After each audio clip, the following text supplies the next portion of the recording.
Bradford Cole cut my salary in front of the entire executive team before he ever read the contract that protected it. That was his first mistake. We were sitting in the 24th floor boardroom at Apex Cargo Systems, the kind of room built to make bad news look expensive. A long black table, frosted glass walls, and a city skyline behind the chief executive officer's chair. 12 executives sat around me, all pretending they had not already been warned to keep quiet. Bradford stood at the screen with one hand in his pocket and the other holding a remote control. Behind him, a slide displayed the words, "Leadership Cost Reset." I hated that phrase. People use clean words like reset when they want to hide something ugly. "My mandate is simple," Bradford said. "Apex has to become leaner, faster, and less dependent on legacy leadership." His eyes moved to me. "My name is Harvey Vance. I was 55 years old, and at that time, I was the chief operating officer of Apex Cargo Systems. 5 years earlier, the company was close to falling apart. We were losing drivers, losing cash, and losing clients faster than we could replace them. Trucks were sitting empty, warehouses were missing deadlines, and retail customers were calling every morning, asking if they should move their freight somewhere else. I was the one who rebuilt the operating floor from the ground up. I renegotiated driver contracts when the company could barely meet payroll. I rebuilt our emergency routing command center after a winter storm nearly broke our network. I sat across from fuel suppliers, warehouse managers, union representatives, and angry retail clients until the company started breathing again. But Bradford did not see any of that. He saw a man with too much authority, too much history, and a compensation package his private equity partners did not like. He clicked to the next slide. "Effective immediately, executive compensation will be aligned with market reality," he said. No one moved. Then he said my name. "Harvey Vance's salary will be reduced by 70%. His bonus plan will be frozen pending restructuring. Several operating divisions currently under his office will move under Spencer Brooks and the new strategy group." The room went completely silent. Not shocked silent, but prepared silent. That was when I noticed Lydia Thorne from Human Resources sitting near the wall, with a folder already open on her lap. I noticed the chief financial officer looking down at his pen instead of at me. I noticed Spencer Brooks trying not to smile. Spencer had been at Apex for 9 months. He knew how to build slides, speak in investor phrases, and say efficiency like it was a religion. He had never stood in a warehouse at 3 o'clock in the morning while a client threatened to pull a $400 million account. Now he was being handed my divisions. Bradford looked around the table, enjoying the control. "This is not personal," he said. "That was how I knew it was." He continued. "Harvey's compensation was an expensive leftover from the old rescue era. That era is over." A few eyes moved toward me. Nobody defended me. Not one person said the rescue era was the only reason they still had jobs. I kept my hands folded on the table. Inside knots cold settled into place. I was not surprised by the cut. I was not even surprised by the insult. New chief executive officers often arrive with a broom and call it vision. But Bradford had done something very specific. He had cut my salary, frozen my bonus, stripped my duties, and reassigned my authority after a change in control. And he had done it in front of witnesses. So I asked one question: "Is this a company directive?" Bradford smiled. "Yes." I looked at Lydia. "And the salary reduction and authority transfer are effective immediately?" She hesitated, then said, "That is correct." Bradford added, "You are expected to cooperate with the transition." I nodded once. "Understood." That was all I said. He thought my calm meant defeat. Spencer thought he had just inherited an empire. Lydia thought she was about to get my signature before lunch, but as Bradford moved to the next slide, I was not thinking about my salary. I was thinking about Section 14 of my executive agreement. The good reason clause.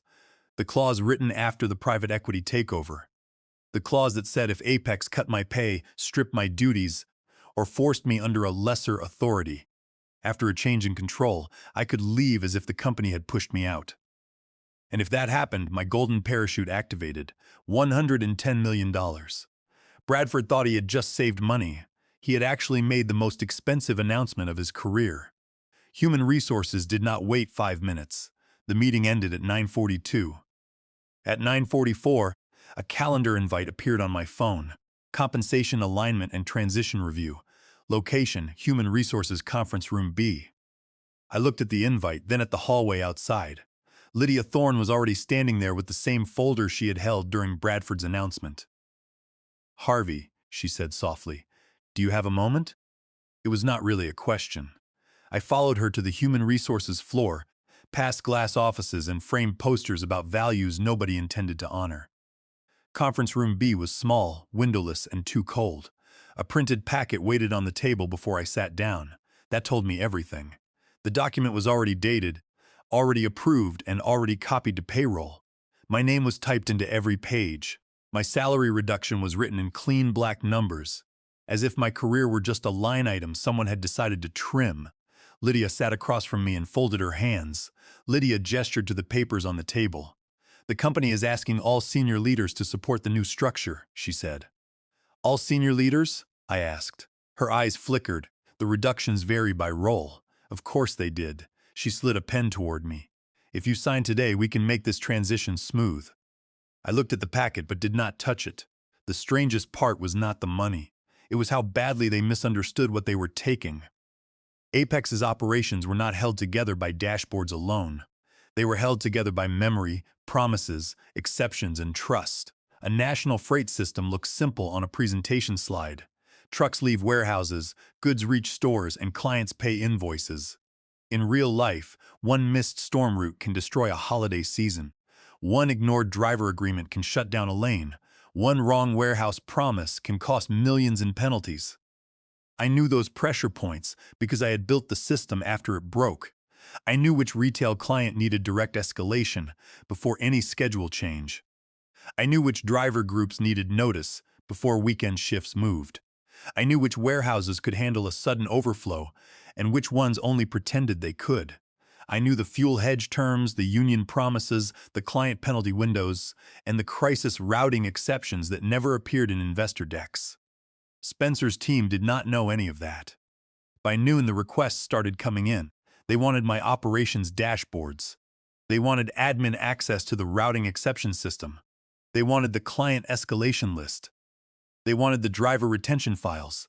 They wanted the emergency playbook we used when storms, strikes, or warehouse shutdowns hit 3 regions at once, but every request proved the same thing. They wanted passwords, not judgment. They wanted reports, not history. They wanted the machine, but not the scars that taught me where it cracked. One message from Spencer's assistant asked for the full crisis response folder, preferably without older notes. I almost laughed at that. The older notes were the crisis response folder. The notes explained why we made certain promises, which clients had special rights, and which routes could never be cut without warning. Removing them was like removing the labels from medicine bottles because the text looked messy. Lydia cleared her throat. "Harvey, refusing to sign may be viewed as non-cooperation." I looked at her calmly. "I am not refusing," I said. "My attorney will review it." Her face tightened. "The company needs certainty." "Then put every instruction in writing." The room went quiet. That was the first time Lydia understood I was not reacting. I was recording. I left without signing. In the elevator, my phone buzzed again. Spencer's team wanted my transition files by the end of the day. Bradford wanted a handover schedule.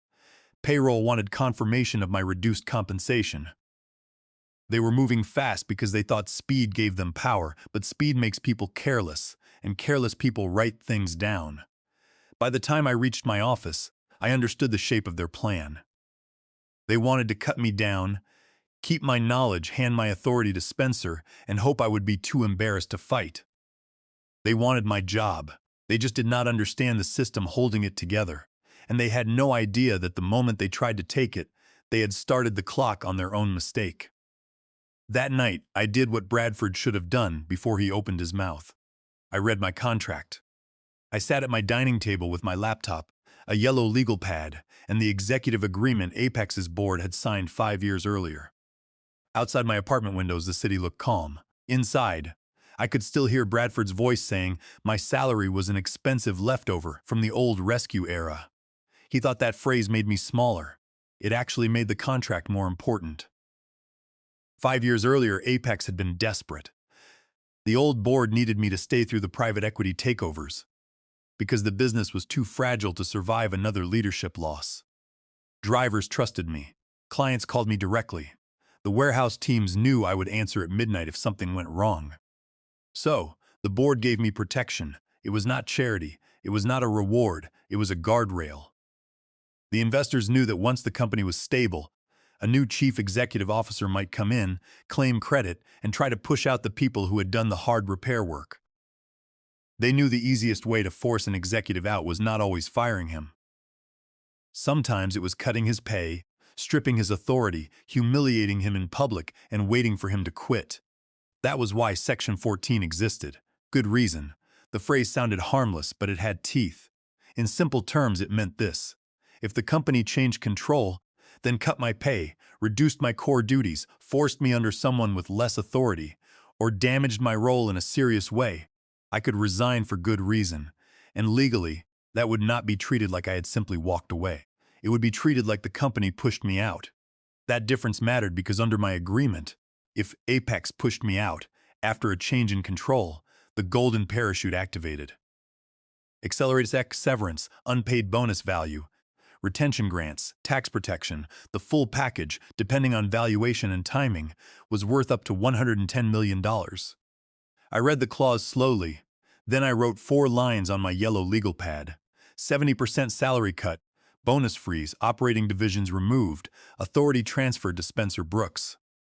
Bradford had not touched one tripwire. He had stepped on all of them at once. I opened the human resources packet Lydia had given me. The language was colder than the meeting.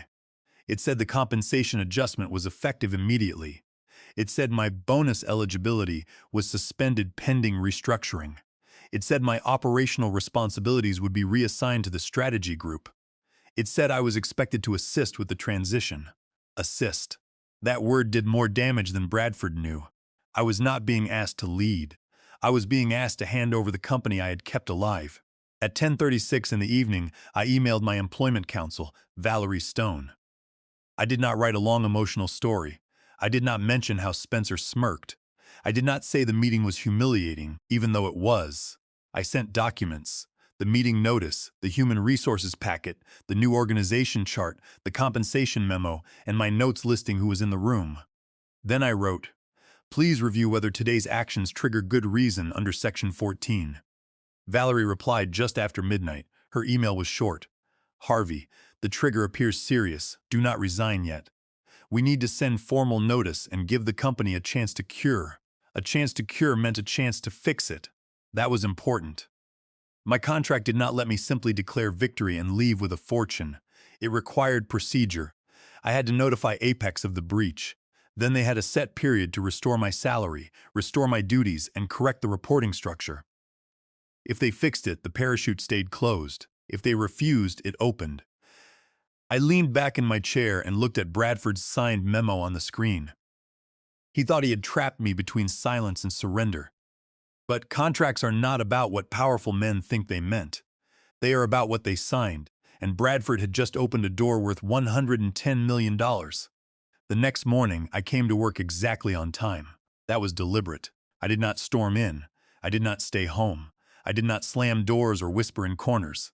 People were watching me, waiting to see if I would break. Bradford wanted emotion because emotion would help him. It would let him say I was unstable, bitter, and unable to accept change. So, I gave him nothing. I walked into my office, placed my bag beside my desk, opened my laptop, and started building the record. The first email went to Lydia.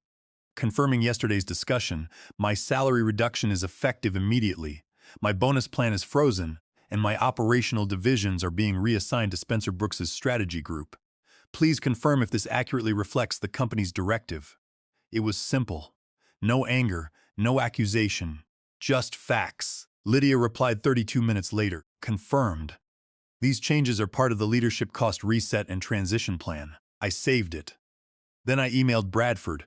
Please confirm whether the removal of Northeast distribution, national routing, driver relations, and warehouse recovery from my office is permanent or temporary during restructuring. His reply came fast. Harvey, legacy executives need to adjust to market reality or make room for leaders who will. Spencer will take direct oversight effective this week. I saved that too. Then, Spencer helped me more than anyone. He sent a message with 3 people copied. Please accept the new structure and stop acting like operations belongs to you. The company is moving past the rescue era. I stared at that line for a moment. They kept using it like an insult, as if saving the company had become something embarrassing. I saved the email and added it to a folder I named Trigger Record. After that, I started calling the people who understood the business beneath the slides. First was Amara Patel, the chief financial officer's deputy. She spoke carefully because everyone was scared. Spencer's team asked finance to model cuts to backup routes, she said. They are treating them like waste. They are not waste, I said. They are penalty protection. I know, she said. That is why I called. She added that Spencer was also looking into cutting warehouse maintenance in 3 major hubs. That would lead to safety issues and potential union complaints within a month. I made a note of that. Next was Julian Ward, head of client accounts. He told me North Star Home had a written emergency escalation promise tied directly to my office. North Star was one of our largest retail clients. Their holiday delivery windows were strict. If we missed them, penalties stacked fast. Does Spencer know the escalation promise exists? I asked. Julian was quiet for a second. I sent it to his team. They asked if we could summarize it in one slide. Julian's report was not a good sign. Then I called Regina Diaz, Director of Driver Relations. She had been with me through the worst year Apex ever had. Spencer wants to change weekend scheduling, she said. He thinks it will reduce idle time. It will break the retention agreement, I said. Yes, she replied. That is what I told him. What happened next? He said the company cannot be held hostage by old promises. Old promises. Another phrase that sounded harmless until someone had to pay for breaking them. By the end of the day, I had more than an employment dispute. I had operational risk. Spencer was not just taking my title.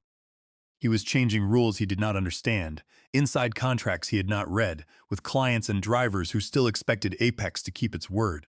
Valerie sent the good reason notice that afternoon. The letter was clean and formal. It said Apex had materially reduced my compensation, frozen my bonus, removed key duties, and changed my reporting structure after a change in control. It gave the company the required cure period. Restore my salary, restore my duties, correct the structure, stop retaliation. It was not a threat, it was a process. The letter also quoted Section 14 directly, leaving no room for interpretation. Valerie told me that if they did not cure, they would be in material breach of the entire agreement, which would trigger the payment immediately. Bradford treated it like an insult. 2 hours later, he sent a message to the board calling my notice a greedy stunt during a necessary cost reset. He said I was trying to extort the company because I did not like being managed. Valerie forwarded the message to me with only one line. He is confirming intent. She was right. Bradford kept thinking the word greedy would hurt me, but every time he wrote about the cost reset, the salary cut, the duty transfer, and my refusal to accept it quietly, he made my file stronger. By Friday, the trigger record had meeting notes, human resources confirmations, org charts, compensation memos, Spencer's emails, client risk warnings, and Bradford's own angry words. I reviewed the folder once before leaving the office. Then I added one final note at the top. They were not denying what they did, they were documenting why they did it. Bradford had 10 business days to cure the good reason notice. He lasted 3 before making it worse. On Wednesday morning, I received a calendar invite for a North Star Home renewal call. North Star was one of Apex's largest retail accounts. Their freight moved through 8 states, 4 warehouse hubs, and more than 200 weekly routes during peak season. Losing them would not just hurt revenue, it would shake investor confidence. The invite listed Spencer Brooks as operations lead. My name appeared under a smaller line, transition support. I looked at those words for a long moment.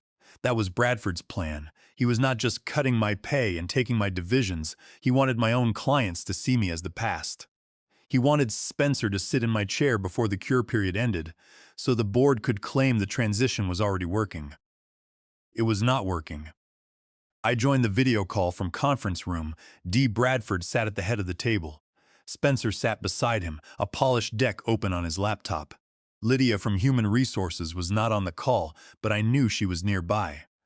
People like Lydia always stayed close when something needed to look clean afterward. On North Star's side were their procurement director, Miriam Boyd. their logistics counsel, and 2 regional supply managers. Miriam had worked with me for years. She had the kind of calm face that meant she was listening harder than anyone in the room. Spencer opened with confidence. "We have reviewed the network," he said, "and we believe the old model is overbuilt. We can reduce backup routes, simplify weather response, and create a leaner system without affecting delivery quality." I did not move, but inside every warning light came on. North Star's contract was not normal. After the winter failure 3 years earlier, I had negotiated emergency delivery protections to keep them from walking away. They had strict holiday penalty windows. They had blackout date shipments, where delays cost real money. They had storm response guarantees that required backup lanes to remain available even when they looked wasteful on paper. Spencer had just proposed cutting the safety net under one of the most sensitive contracts in the company. Miriam looked at the slide for a few seconds. Then she asked, "How does this plan protect blackout window shipments during regional storms?" Spencer smiled. "The new model uses dynamic routing to reduce excess coverage." "That does not answer my question," Miriam said. The room tightened. Bradford leaned forward. "Miriam, what Spencer is saying is that Apex has moved beyond overbuilt legacy caution. We are modernizing." There it was again, legacy caution, a phrase men used when they wanted to make experience sound like fear. Miriam looked past Bradford and directly at me. "Harvey," she said, "does this plan match our service guarantees?" For a second, nobody breathed. Bradford's eyes shifted toward me, warning me without words. I could have stayed silent. That would have been safer in the room, but it would not have been safer for the company, or for the contract, or for the record. I answered Miriam Boyd carefully. "The proposed changes require legal and operational review before implementation," I said. "Removing certain backup routes conflicts with service guarantees." Spencer's face went blank. Bradford's jaw tightened. Miriam Boyd paused, then requested written assurance from the board before continuing renewal talks. After the call, Bradford was furious. "You undermined leadership," he shouted. "I identified a contract risk," I replied. Spencer claimed I was sabotaging his improvements. I pointed out that his improvements had nearly lost this account 3 years ago. Bradford stood and refused to listen, but later he sent an email accusing me of using contract concerns to slow necessary reform. I saved it to my trigger record. By the end of the day, North Star had officially paused renewal talks. The pause changed the temperature inside Apex overnight. The chief financial officer's office began asking for revenue exposure numbers. Driver relations also flashed red. Regina Diaz reported driver confusion in 3 regions after Spencer's team announced weekend schedule changes without checking the union retention agreement. In addition, we pointed out that Spencer's driver schedule changes threatened to violate the Federal Worker Adjustment and Retraining Notification Act, also known as the Warner Act. Under Title 29 of the United States Code, Section 2101, by constructively forcing driver layoffs without 60 days of notice. This statutory violation would expose the company to massive penalties and immediate union litigation. Valerie Stone sent the full trigger record to the Board Compensation Committee. It contained my executive agreement, the org charts, Spencer's emails, and the North Star call notes. The file was clean, documented, and presented an undeniable breach of contract. Outside Compensation Counsel immediately came to the building to review the agreement.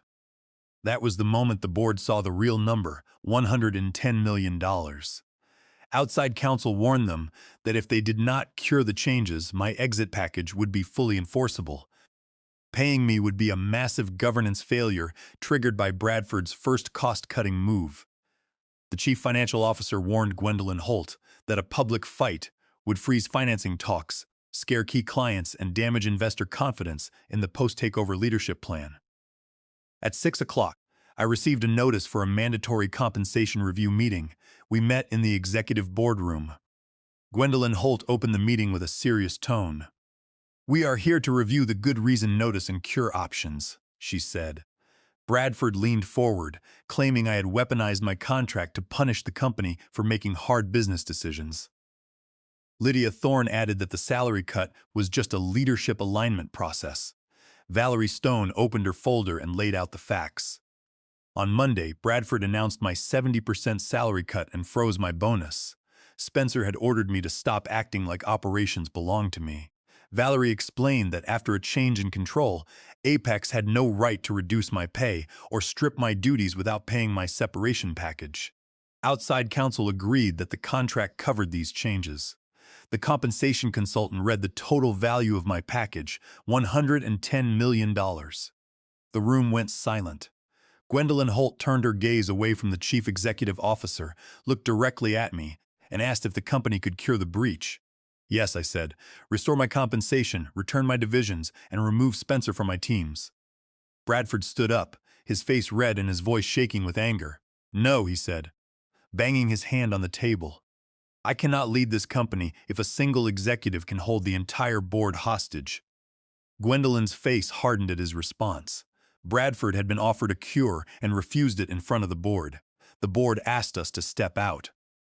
40 minutes later, Gwendolyn Holt called us back. The board has determined that a controlled separation is in the company's best interest, she said.